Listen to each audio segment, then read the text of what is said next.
Hey YouTube folks, welcome to another video. Esco Capivarendo, get your heart ready, because this video is really going to reveal the name of the great champion. Rapid and Blitz Chess Championships from Croatia in 2025, which of course brought the great rivalry between the current world champion and Magnus Carlsen. Guk and Magnus faced each other once again on the last day of the tournament. Raphael, this is the game. New because I've already seen about 3 or 4 games between the two. Exactly, but this game is fresh out of the oven. It's from the last day of the event. It's another game, don't get confused.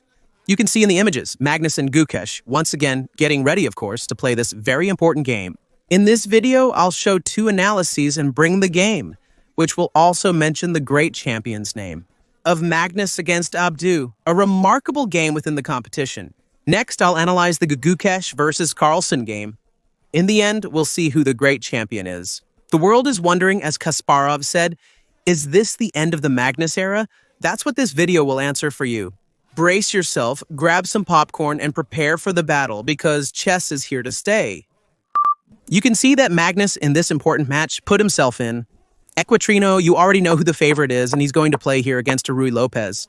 Magnus plays the Morphy variation of the Ruy Lopez with BB4 Abdu, responds with the open variation, BC5, instead of the closed B7.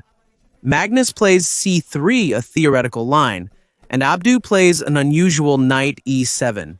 Ruga wants to move his knight to 4 for counterplay against White's kingside. Castling was played by Ruga, and Abdu follows his plan with D4. This is a well-known position with numerous games in the opening book, and D4 is the most common move here. It's bishop to a 7c there. Abdu keeps the tension in the center. Now, look at what's going to happen in this game. This is a game we can also use in our own matches. Magnus plays d5, keeping the center closed. He chases away the pony, the knight to e7. Abdu played bishop to e3, an interesting move. Raphael, what is Magnus trying to do? If Abdu's plan later on is to get into the 4 square, Magnus here is saying, if you take, I'll take that square away from your knight. And at the same time, he puts a counterpoint against your bishop on a 7. Things are starting to heat up. Abdu ignored it, castled as he needed to, and Magnus plays queen to e6. At this moment, you can't overlook that Magnus is playing against the bishop on d8. What is Magnus trying to do? Of course, he's attacking the knight. He's threatening c7, but the main strategic idea is not to let that bishop get into the game. Look at how he works. Abdu ignored Naruga's capture as the bishop is blocked. He brings the knight to c6, allowing a take, planning to recapture, play bishop to e5, and activate his bishop without issues. However, Magnus is already strategically playing against the bishop. c4. And see how everything makes sense, and it makes sense all the time. Because Magnus is already starting to defend b5. Look there, so the bishop doesn't come out through here. He controlled that square, and Magnus is also threatening. Ideas like c5, which holds the pawn on d6, and it also limits the bishop. And if you play b5, I can always capture en passant. Everything starts to work. Abdu here makes the decision. Of course, he doesn't allow c5, so the bishop stays locked. He exchanges on e3, but this is already a counterpoint because after the recapture, he loses the f4 square, so see how these plans that Magnus keeps coming up with always bother his opponent a lot. And Abdu here takes on d6, saying, no problem, I take and get an extra pawn. Magnus didn't recapture, he could have, but he kept developing. Look at that, controlling the bishop's exit through b7, which is desperate. So desperate that Abdu, at this moment, decides to sacrifice the pawn. Look, he plays b5, so he doesn't leave the bishop trapped in the structure. Magnus accepted, of course. He took on b5. Here you understand Abdu's idea, which is to say, well, I won't have a bad bishop. He plays bishop to e6, trades this lousy bishop he has, and Magnus accepted this trade. He took on a6, and now took on d6, and in the end, of course, Magnus got something out of it. What was it, Raphael? He has an extra pawn. You could still argue that his structure is doubled here in the center, but the e3 pawn has a function. It limits the knight on g6. And in the end, Magnus has 2 passed pawns. The position is desperate, hard to play. But Abdu here offers the queen trade, saying, I'll go to the endgame and try to stand tall, defend. It's possible for me to defend this position. Notice that he's giving up on d7, but he's also threatening a trade, taking the b2 pawn, and Magnus here didn't shy away from the endgame. He's an endgame player. He trades on b8, and now he plays rook f2, holding things together. And now, little by little, he's going to start making progress. Look at that with those passed pawns on the queen side. At this moment, Abdu said, this knight has nowhere to jump. It's limited by the pawn. So he puts the knight on f8, holds d7. Magnus plays rook d1, just to make sure that knight can't get active at all. At this point, Abdu plays f6. He controls the center, preparing to solidify control by bringing the knight into the game and gradually moving forward. Now, at this moment, Magnus shows that he's Brazilian. Rafael, what kind of nonsense is coming up now? Magnus, at this moment, he starts playing with order and also with progress. He needs to make progress on the queen side. And he makes the move. b3 is a move. As you saw, it's Brazilian. Order and progress. Now, b3 has been played. He will start little by little to advance this majority. Abdu will attempt to activate his pieces. He played rook to 7, preparing the knight to e6. Magnus responded with knight to d2. Rafael, where's he going? Where does he have to go? Magnus is preparing to activate his knight on c4, targeting the queen's side where he aims to push his two passed pawns. Abdu, unconcerned about the pawn, responds by developing his own knight. As Magnus moves his knight to c4, Abdu counters by positioning his knight in a specific manner, conveying a strategic message. Let's trade some material because then I can control the advance of your pieces here as opportunities arise. Magnus said no, knight to d6, keeping the knight in the game. This knight isn't bothering anything, it's completely unrestricted. And here Abdu plays rook to c7. What is he saying? Rafael, I'm getting stronger. I'm looking for counterplay. I touch c3. Where are you going to jump? Boom. It depends on the ears or horns. I'm unsure about Abdu's case. Knight to d5 touches c7. Rook to a7, Abdu defended. And b4, he's executing his plan. Which plan, Rafael?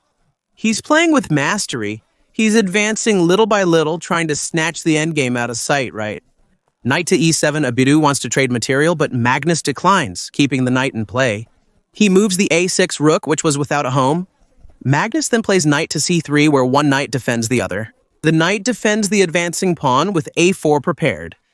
Abdu plays d6. So he's trying to advance to move this pawn, of course, because it was under threat here. Magnus plays a4 on d7, continuing with order and progress. This is the first time a 4 has been played. Abdu played rook to e8 to control the file. One knight defends the other, and a 5 where things start to get weird. The rook is running out of moves as the pawn advances, creating problems. Abdu moved the rook to a4, calling the pawn weak, and Magnus said, I'll defend it. Now, see what happens. Knight to g5. Abdu went for counterplay, threatening the e4 pawn. It can't be defended. Rafael will cause trouble. Abdu was in time trouble. Magnus said, you want to take the e4 pawn, really? Abdu said, I want to. So go ahead and take it. He played h4 provoking. Look there, the capture. At the same time, he gives his king some air here on h2. Abdu took it, of course, because in this situation, I'm in a tough endgame. If you're giving me a pawn, I'll take it. Magnus exchanged, Abdu recaptured. And here, the Norwegian's justification, he plays rook to c1, saying he touched the file. That's what he's saying. He threatens check. King to f7, rook to c7 falls. Your knight is gone. Abdu defended. He plays h5 here, saying, if you check, I'll move my king to the other side, and now my knight doesn't fall with check. Magnus said, no problem. But everything is falling. Look there. Knight to a7 attacks the rook while you move your rook. Again, Magnus keeps advancing, pushing the pawn. The pawn is on the 6th, attacking the knight, which is desperate, this position, because if you bring the knight back, I play bishop to e5, then I play e6, and no one can stop the two passed pawns anymore. Abdu tried the last trick, which is the move knight to c5, so if you take here, the knight on c7 falls. And that's what happens. Magnus accepted, Abdu recaptured, and here comes the last move of the game. Rook to a1, threatening promotion, the advance, and now there's no way to defend anymore. At this moment, Abdu resigned. This part, again, Magnus in that positional chess, dominating once more, an endgame. Rafael, but why did he resign if he could play rook to a7 to block? Exactly, but I go in with rook to b7, and here there's nothing else to do. If you take, I recapture, I'm promoting.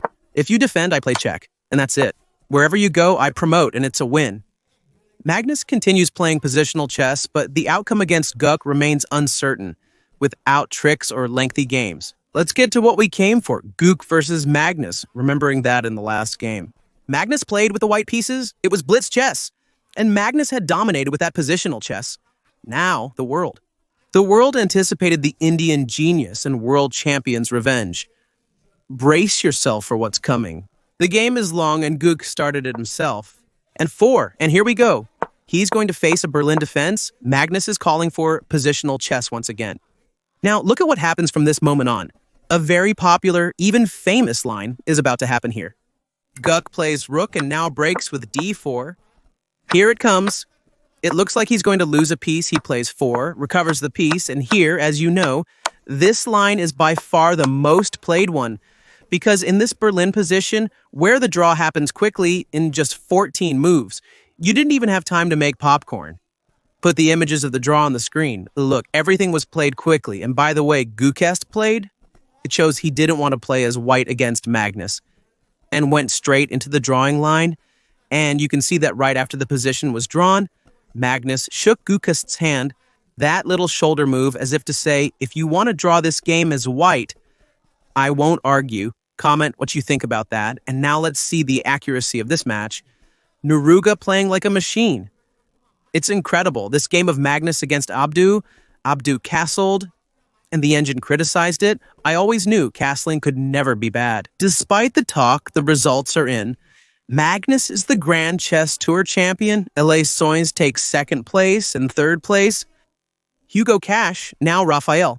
But the thing is, Magnus did really well in the blitz stage. Exactly. So in the end, there's always that but. Oh, Magnus isn't doing well.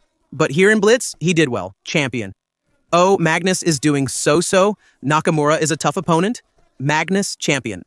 Oh, Magnus isn't doing well. Something happens. Champion. Now, this question is in the air, the one Kasparov raised. Is this the end of an era? The answer is no. Magnus continues to dominate everything and everyone. Share your thoughts about this in the comments. Could Gukesh be Magnus's main rival in upcoming tournaments? Let me know if you enjoyed the analysis and coverage. Please like the video, and see you in the next videos.